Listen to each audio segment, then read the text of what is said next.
کہ حافظ قرآن کی شان کیا ہے اور اس کا مقام کیا ہے، اور اسی طرح جو آدمی ناظرہ قرآن پاک پڑھتا ہے یا اپنی اولاد کو ناظرہ قرآن پاک پڑھاتا ہے تو ان لوگوں کے لیے کیا کیا انعامات ہیں۔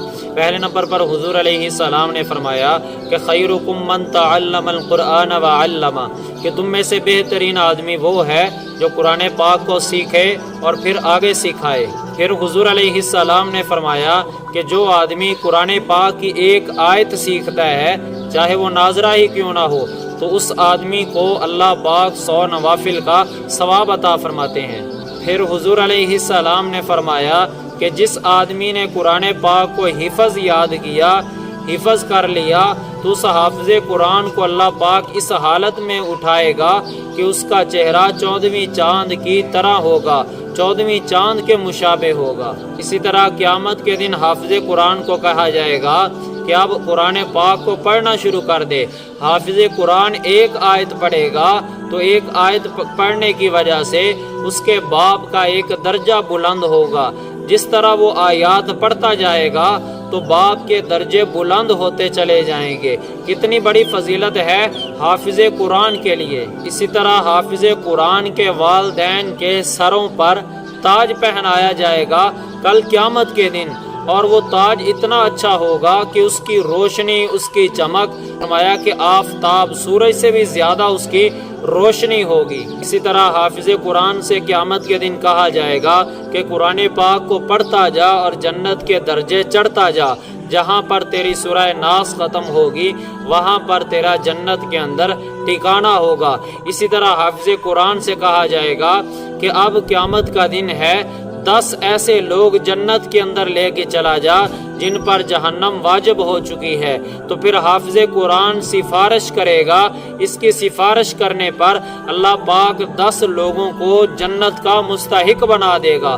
تو ہم لوگ بھی عہد کریں کہ ہم اپنے خاندان میں سے یا اپنی اولاد میں سے ایک آدھے بچے کو ضرور، بہتر تو ہے سب کو حافظ بنائیں، اگر سب کو نہیں بنا سکتے تو ایک آدھے کو ضرور حافظ قرآن بنائیں تاکہ ہمارے 10 لوگوں کی سفارش ہوگی، اور وہ حافظ قرآن سفارش کرنے والا ہوگا جس نے قرآن پاک کو پڑھا، پھر اسے یاد کیا، پھر اس کے حلال کو حلال جانا اور حرام کو حرام جانا، وہ 10 لوگوں کو جنت کے اندر لے کے جائے گا۔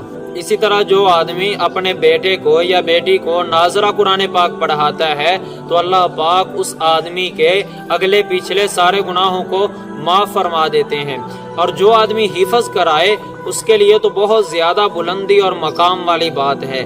اور اسی طرح فرمایا جو آدمی اپنی اولاد کو قرآن پاک پڑھائے گا اس کے والدین کو اللہ پاک 2 جوڑے پہنائیں گے، اور وہ اتنے قیمتی لباس ہوں گے کہ پوری دنیا مل کر بھی ان کا مقابلہ نہیں کر سکتی۔ اسی طرح جو آدمی قرآن پاک پڑھنے کے بعد دن رات تلاوت کرتا ہے تو قرآن پاک اللہ تعالیٰ کی بارگاہ میں جھگڑا کرے گا کہ اے اللہ، میں اس کی سفارش کرتا ہوں کہ یہ راتوں کو اٹھ کر میری تلاوت کرتا تھا۔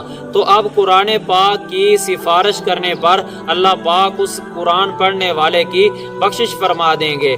آج ہم لوگ پریشان ہیں، کیوں پریشانی ہے کہ ہم لوگوں نے گھروں کے اندر ٹی وی تو ہم لوگ ہر روز چلاتے ہیں، اسی طرح نیٹ بھی استعمال کرتے ہیں، موبائل کو ٹائم دیتے ہیں، لیکن ہم نے کبھی قرآن پاک کو ٹائم نہیں دیا، وہ سارا سال الماری میں پڑا رہتا ہے۔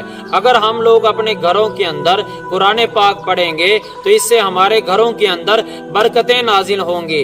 جب برکتیں نازل ہوں گی تو گھروں کے اندر امن ہوگا، سکون ہوگا۔ اس لیے ہر بھائی کوشش کرے کہ اپنے گھر کے اندر ضرور قرآن پاک کی تلاوت کیا کرے۔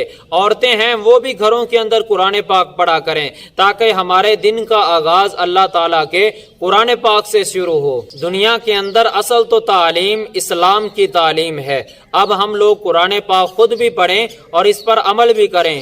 جو آدمی چاہتا ہے کہ میرے عقائد ٹھیک ہو جائیں، میرے نظریات ٹھیک ہو جائیں، تو وہ قرآن پاک کا ترجمہ پڑھا کرے۔ جب بندے کا دل کرے کہ میں اللہ سے باتیں کروں تو پھر وہ نماز پڑھا کرے۔ جب یہ دل کرے کہ اللہ تعالیٰ مجھ سے باتیں کرے تو پھر قرآن پاک کا ترجمہ پڑھا کرے۔ قرآن پاک پڑھنے کے بعد بندے کو معلوم ہوتا ہے کہ اللہ تعالیٰ مجھ سے کیا کہنا چاہتے ہیں اور اللہ تعالیٰ کا مجھ سے کیا مطالبہ ہے۔ دعا ہے جو کچھ کہا سنا گیا اللہ پاک مجھے اور آپ کو عمل کی توفیق عطا فرمائے، آمین ثم آمین۔